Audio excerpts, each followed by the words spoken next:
o meu servo, a quem escolhi, para que vocês saibam, creiam em mim e entendam que eu sou, e que antes de mim Deus nenhum se formou, e depois de mim nenhum haverá. Eu sou o Senhor, e fora de mim não há Salvador. Eu anunciei salvação, eu a realizei e a fiz ouvir. Deus estranho não houve entre vocês, pois vocês são as minhas testemunhas, diz o Senhor. Eu sou Deus. Ainda antes que houvesse dia, eu sou, e não há quem possa livrar alguém das minhas mãos. E agindo eu, quem impedirá? Assim diz o Senhor, o seu Redentor, o Santo de Israel. Amém. Amém. Então, irmãos, que possamos ter a cada dia o Senhor como nosso Deus, como a nossa meta final e principal, e que nada se ponha entre nós e Deus. Que nenhuma coisa seja mais importante para a gente do que o nosso Deus. Amém. Oh, meus irmãos, a paz do Senhor seja com vocês. Amém? Eu agradeço a Deus pela tua vida, por você estar aqui, né, nesse domingo,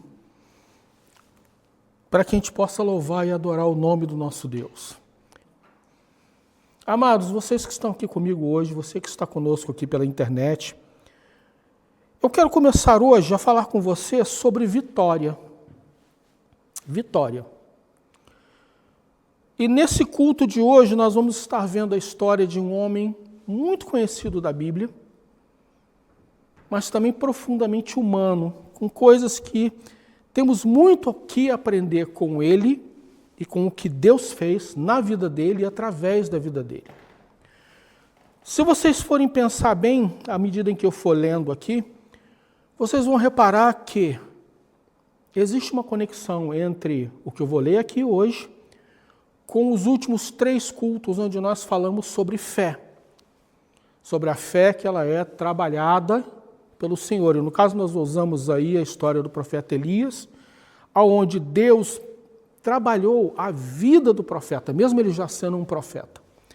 Hoje nós vamos ver a situação que envolve um homem que era completamente comum, no bom sentido. Alguém do povo a quem Deus ele realmente convocou e comissionou.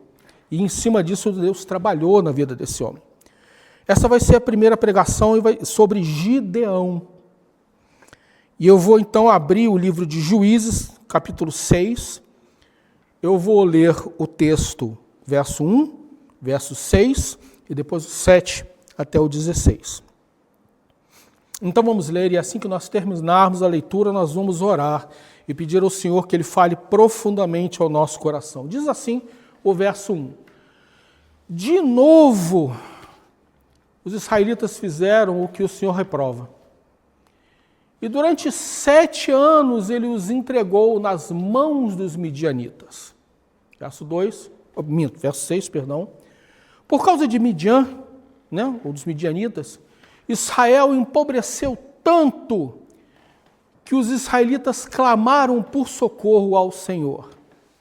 Depois, verso 11. Então o anjo do Senhor veio e sentou-se sobre a grande árvore de Ofra, que pertencia ao abiesrita Joás.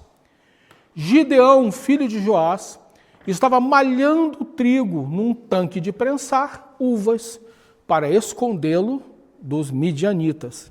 Verso 12. Então o anjo do Senhor apareceu a Gideão e lhe disse: o Senhor está com você, poderoso guerreiro. Amém? Ah, Senhor, Gideão respondeu. Se o Senhor está conosco, por que aconteceu tudo isso?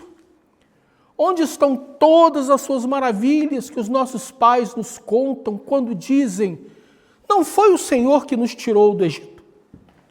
Mas agora o Senhor nos abandonou e nos entregou nas mãos de Midian. O Senhor se voltou para ele e disse: com a força que você tem, vá libertar Israel das mãos de Midian. Não sou eu quem diz, não sou eu, o Senhor, quem o está enviando? Aí o verso 15. Ah, Senhor, respondeu Gideão, como posso libertar Israel?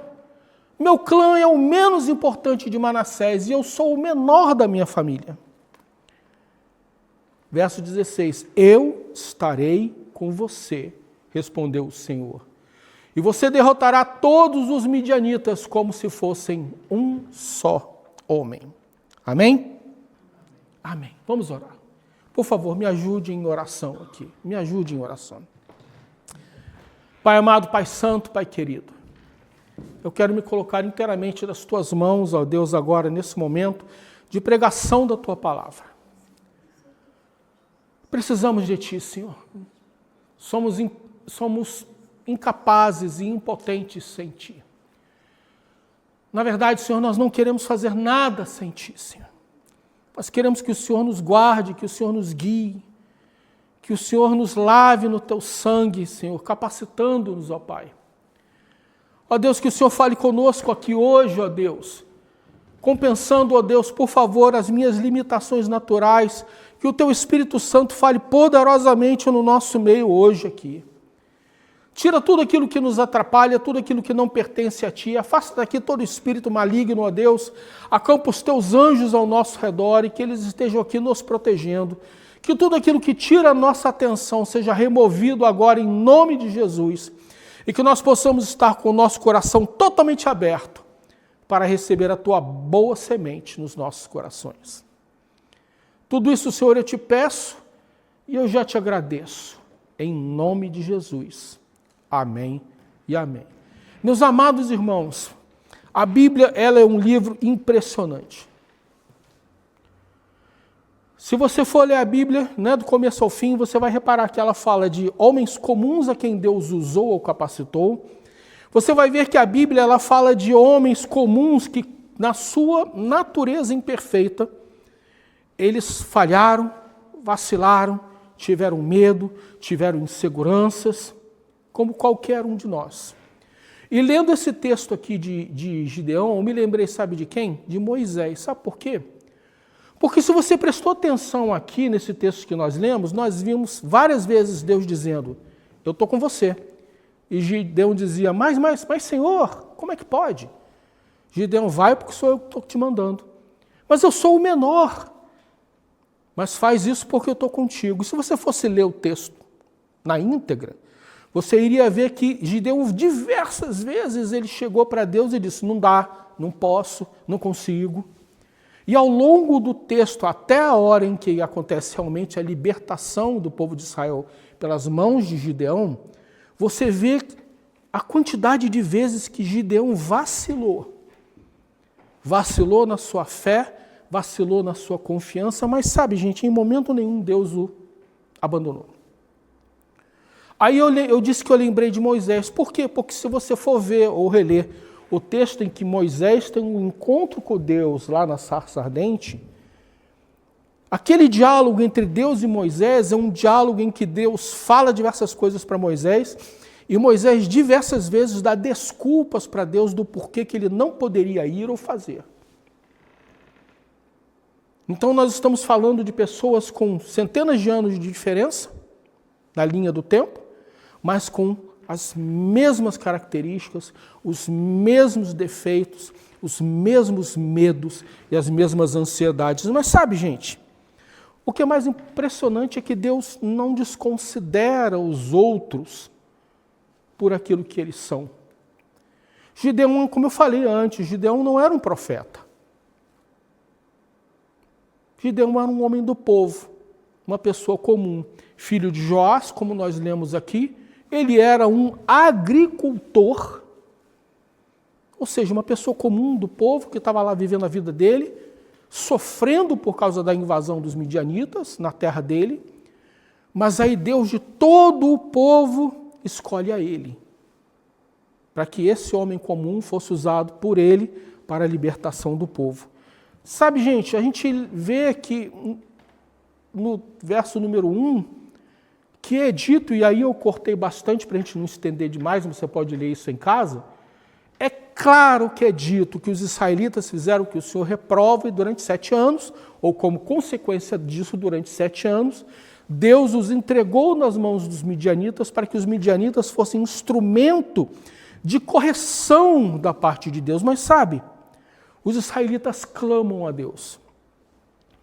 Os israelitas clamam a Deus, isso está no verso 6. E aí, gente, nós vemos a primeira grande lição que nós podemos tirar aqui. É claro no texto que os israelitas pecaram contra Deus, abandonaram a Deus, abandonaram a aliança que eles tinham com Deus, abandonaram o concerto, não é? Ou aliança que eles tinham com Deus. Eles abandonaram Deus, eles deixaram Deus de lado. Mas no momento em que eles se arrependeram e voltaram-se para Deus e clamaram por socorro ao seu Deus, Deus os ouviu. E aí a primeira grande lição que a gente aprende é que quando nós nos voltamos para Deus, Deus nos ouve.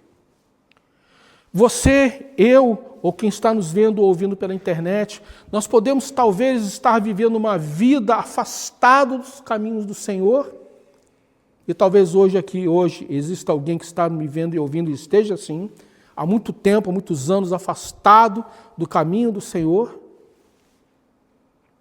Mas a partir do momento em que nós clamamos a Deus com sinceridade, o nosso Deus, no seu profundo amor por nós, Ele nos ouve e vem ao nosso socorro.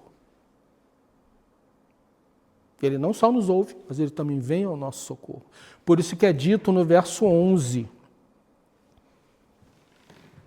que fala sobre o anjo do Senhor. E quando é anjo do Senhor com letra maiúscula, A maiúsculo, não é um anjo de Deus, vamos dizer assim, na falta de uma expressão melhor, um anjo comum de Deus que é enviado para falar, ou um arcanjo, como por exemplo Miguel ou Gabriel.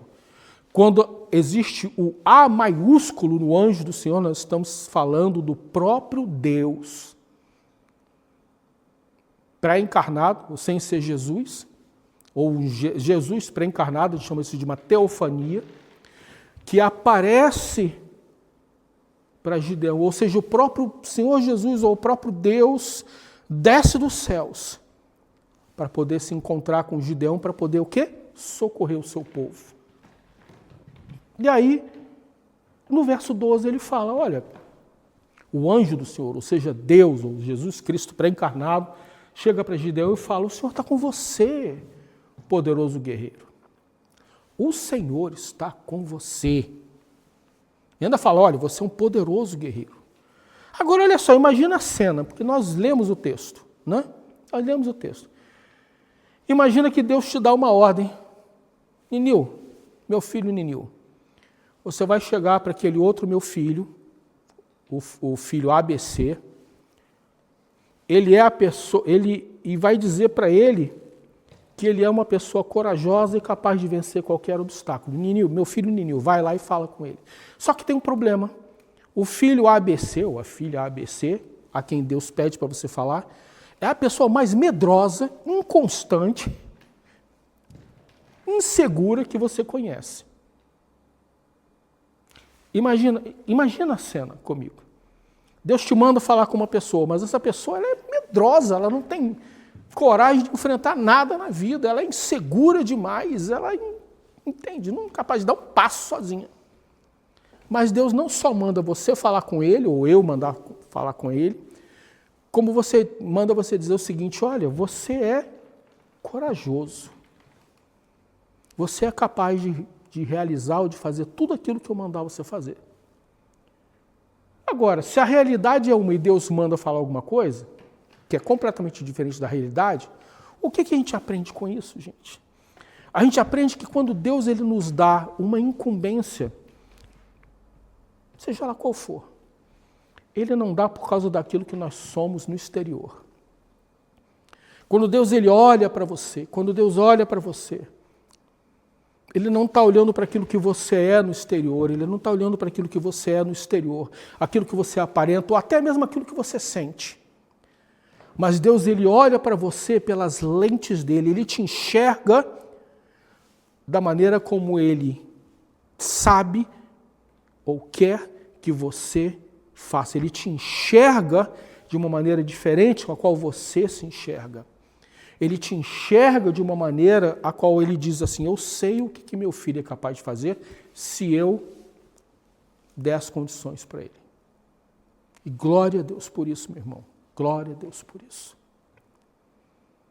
Porque em Cristo Jesus, em Deus, nós somos capazes de vencer todo e qualquer obstáculo que nos é lançado pela frente. Amém? Todo e qualquer obstáculo. Sabe, gente, falando de Gideão aqui, e como eu já disse antes, leia o livro de Juízes nesse capítulo, você vai ver quão profundamente inseguro esse homem era.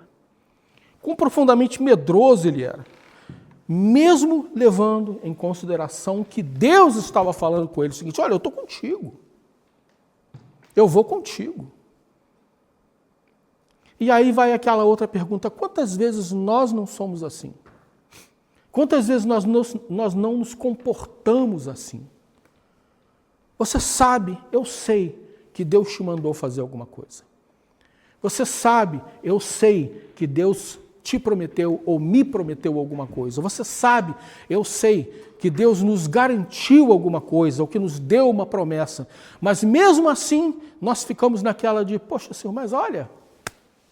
E nós começamos a dar desculpas para Deus.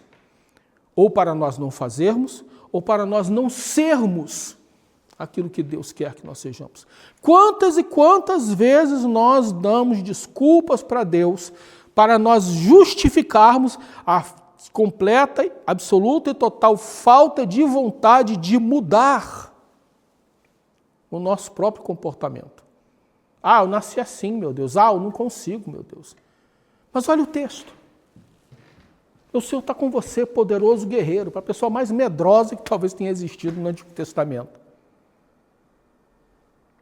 Senhor, quantas vezes nós não damos desculpas para Deus? E Deus está dizendo, eu estou contigo. Eu vou com você. Você vai fazer porque eu estou com você. Verso 13. Ah, Senhor. Você consegue imaginar Gideão chegando para Deus dizendo, ah, Deus. Ou, ah, Senhor. Oh, Senhor, pelo amor do teu santo nome. Oh, se o Senhor está conosco, por que aconteceu tudo isso? Onde estão todas as maravilhas que os nossos pais nos contam quando dizem não foi o Senhor que nos tirou do Egito? Mas agora o Senhor nos abandonou, nos entregou nas mãos de Midian. Só que o problema, meus irmãos, era o seguinte. Gideão estava dando uma desculpa em cima de uma coisa que ele mesmo sabia que não era verdade. Tudo bem, a gente pode imaginar. Ele estava num aperto tremendo. E quando a Bíblia fala que ele estava moendo trigo num lagar de uvas, sabe o que isso significa? Significa que ele estava pegando alguma coisa e fazendo essa coisa que era pegar o trigo e tentar debrulhar o trigo no lugar errado. Porque o lagar de uvas era para uva, era para pisar a uva para poder fazer virar vinho. E ele estava fazendo aquilo ali na pressa, porque talvez tenha sido o lugar mais perto dele, ou talvez estivesse moendo ali para pisar nas uvas, né, para passar em cima das uvas. E ele estava passando lá o trigo lá para moer o trigo de qualquer maneira, só para ele não ter que ficar sem quando os midianitas viessem, e aí ele não passasse fome. Ou seja, ele estava fazendo a coisa errada no lugar errado, porque ele estava com medo.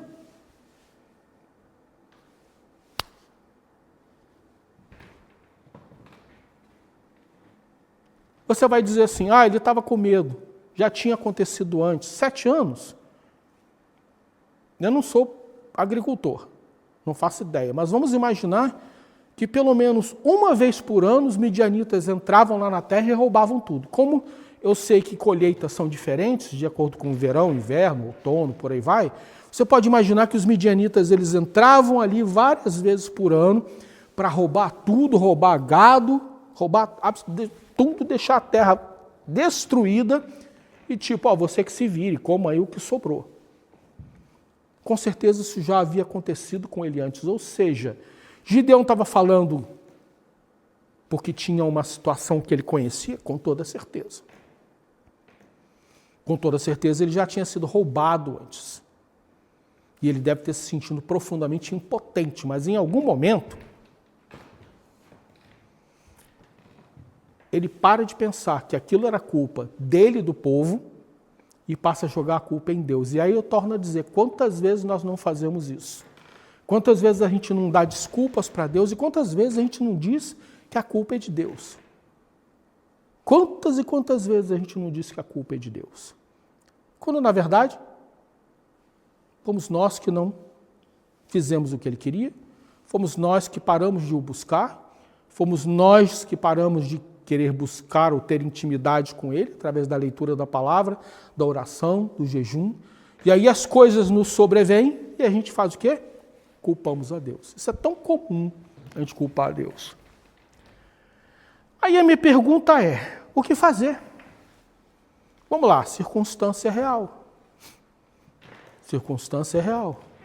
Uma circunstância de doença, e doença às vezes séria, grave, ela é algo real. Você tem que lidar. Doença talvez do filho, da filha, mas o teu filho que está doente, Deus pode e vai curar. A pessoa que está enferma, Deus pode curar, pode levantar. Ah, é uma situação de profundo desemprego. Ok, mas se você confiar em Deus, se você descansar em Deus, não vai te faltar nada. Comida, o que comer, o que beber, pode ser que seja pouquinho, tá? Era lá a carninha, né?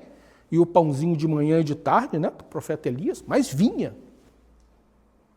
De forma sobrenatural. O que fazer então? Quando as circunstâncias elas são tão desfavoráveis que a gente acaba tendendo a olhar só para as circunstâncias, porque também tem isso. Quando a gente passa muito tempo, ou durante muito tempo seguido, por um mesmo problema que às vezes é complicado, quando a gente passa por algo assim, a tendência é aquilo criar raiz em você e você só olhar para aquilo.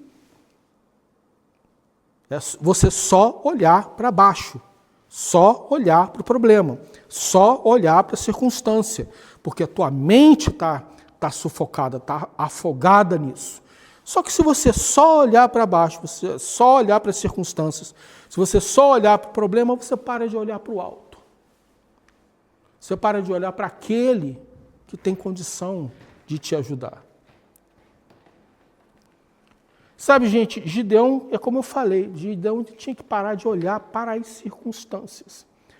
E entender que Deus estava com ele onde quer que ele fosse, meus irmãos. Você que está nos vendo e ouvindo pela internet. Deus ele está contigo, Deus ele está contigo, Deus está comigo aonde quer que eu vá. Quantas vezes nós já nos mudamos, por exemplo, um exemplo é bem claro, clássico. Quantas vezes nós nos mudamos até a gente chegar aqui? Rio de Janeiro a gente se mudou 2 vezes, né? 1, 2. Aí nós nos mudamos para Recife.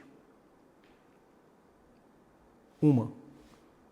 Aí nós nos mudamos para Portugal. 2. Então tem 2, 3, 4, 5. Aí de Portugal a gente se mudou para cá. 6.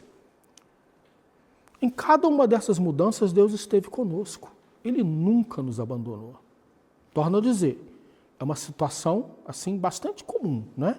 Ainda mais quem é imigrante, bastante comum. Sabe, gente, Gideão ele tinha que entender que a força qual o anjo do Senhor estava falando não era sua, mas sim de Deus, do Deus que estaria com ele. Verso 14 diz assim: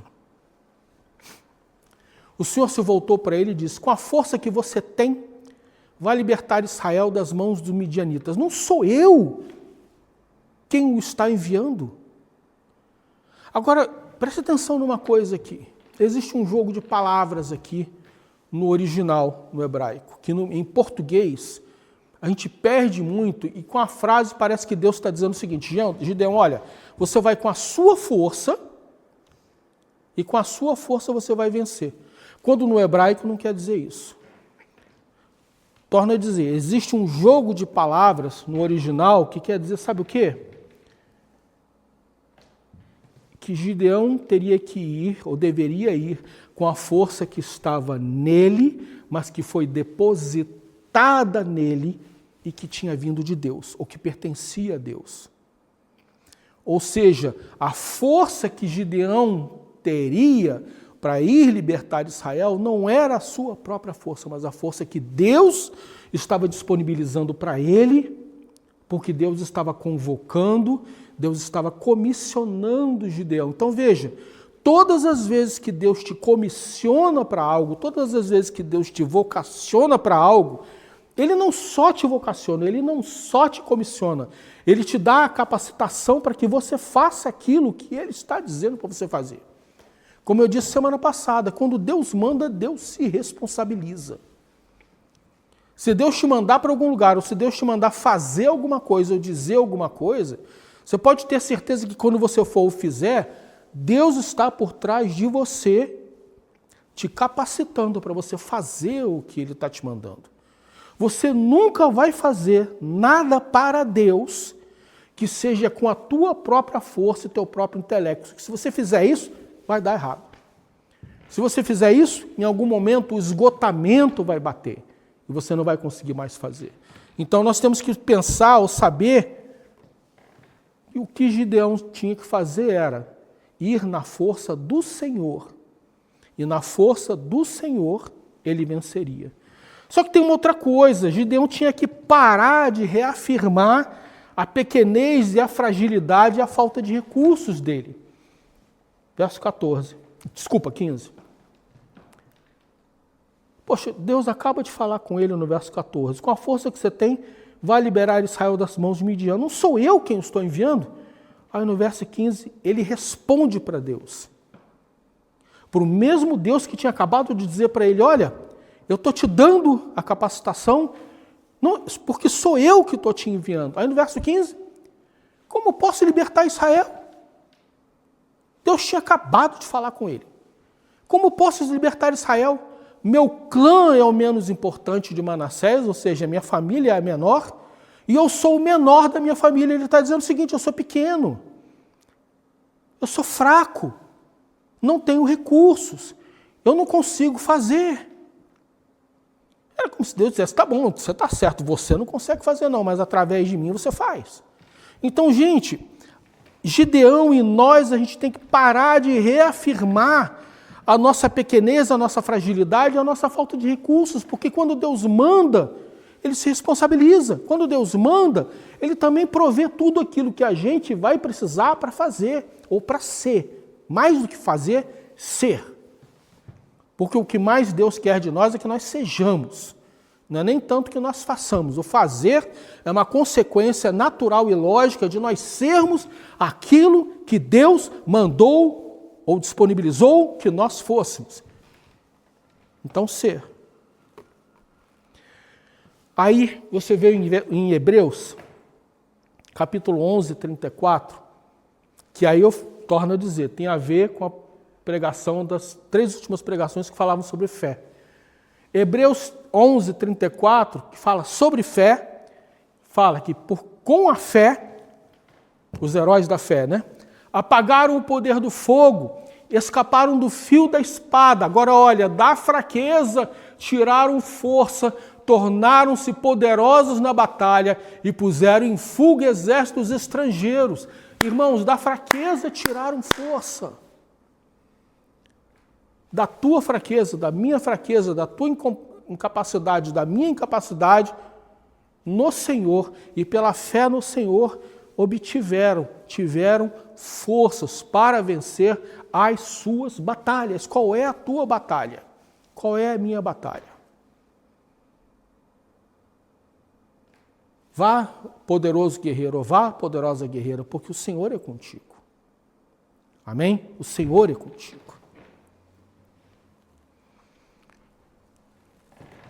E já a gente se encaminhando para o final, vimos 2 coisas. Qual era a terceira coisa que Gideão tinha que fazer? Verso 16.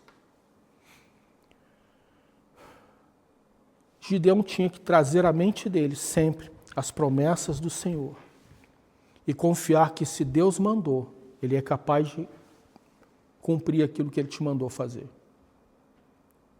Eu vou estar com você. E você derrotará todos os midianitas como se fossem um só homem. Ou seja, Deus estava dizendo para ele que ele iria dar a vitória completa a Gideão. não seria uma vitóriazinha parcial, algo que passaria com o tempo. Ele estava dizendo para Gideão o seguinte: olha, você vai vencer uma nação, na verdade era mais de uma nação que invadia Israel.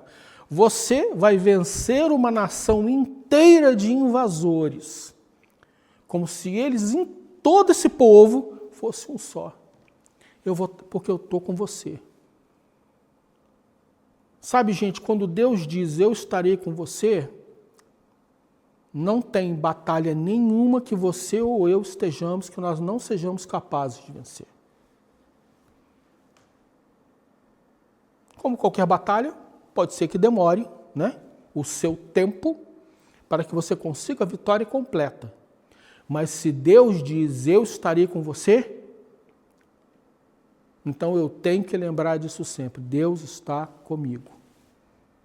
Eu estou enfrentando hoje XYZ, a batalha XYZ. Está difícil demais, mas Deus está comigo. E sabe, gente, você parar de olhar para o chão e olhar para o alto, e em vez de olhar para as circunstâncias e dizer, eu não consigo, não posso, a batalha é muito dura, olha ali, o meu chefe é muito perverso, né? Minha chefe é perversa, em vez de você ficar olhando para isso, é você olhar, deixar isso de lado e dizer, olha, pode ser até que seja assim, mas Deus está comigo. Então, é parar de olhar para as circunstâncias e olhar para aquele que te dá forças para você caminhar, um dia, talvez, de cada vez, mas que te dá a vitória. Amém? Então, Gideão tinha que fazer essas 3 coisas. Ele tinha que fazer essas 3 coisas. Parar de olhar as circunstâncias, parar de reafirmar a sua pequenez e olhar para as promessas de Deus e confiar que Deus seria capaz de as cumprir. Meus irmãos, quais são hoje as suas batalhas? Se você tivesse que fazer uma lista, né? Às vezes a gente tem que fazer uma lista, né? Ou uma lista de A a Z, ou uma lista de 1 a 10 das 10 primeiras batalhas, entendeu? Às vezes vem um monte. E na maioria das vezes na nossa vida não é uma batalha só, são várias, né? Mas se você tivesse que pensar nas batalhas que hoje você está enfrentando, o que é que você diria, então, para essas batalhas depois do que a gente aprendeu hoje? Batalha, tu está aí, mas Deus está comigo. E no nome do Senhor eu vou vencer. E para terminar, eu quero ler para você 4 versos, que depois eu vou postar no grupo para você ter, junto com você. Quando você estiver se sentindo fraco, lembre-se do que eu vou ler, e você vai dizer para as suas batalhas o seguinte, primeiro, Deuteronômio, capítulo 31, verso 8.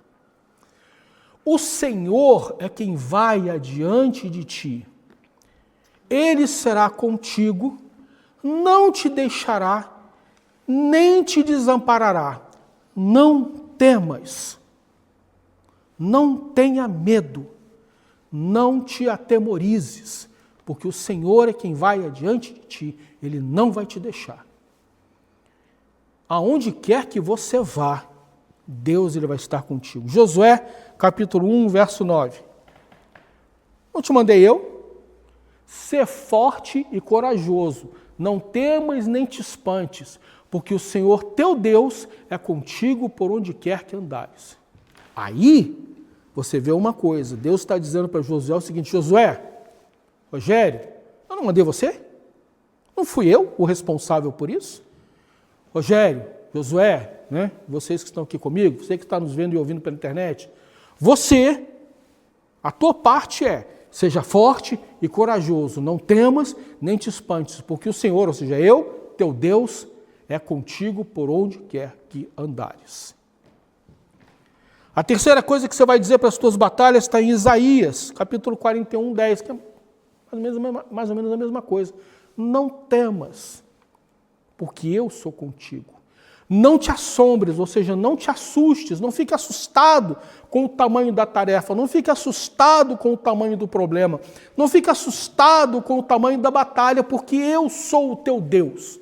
Eu te fortaleço, como ele falou para Gideão, eu te ajudo, e eu te sustento com a minha destra fiel. Fiel. Porque Deus é fiel. E para terminar, Isaías 43, 2, está falando de situações, de circunstâncias. Quando passares pelas águas, eu serei contigo. Quando pelos rios, eles não te submergirão. Quando passares pelo fogo, não te queimarás, nem a chama arderá em ti. O que ele está fazendo aqui? Ele está te dando uma promessa. Quando passares pelo problema, eu vou ser com você.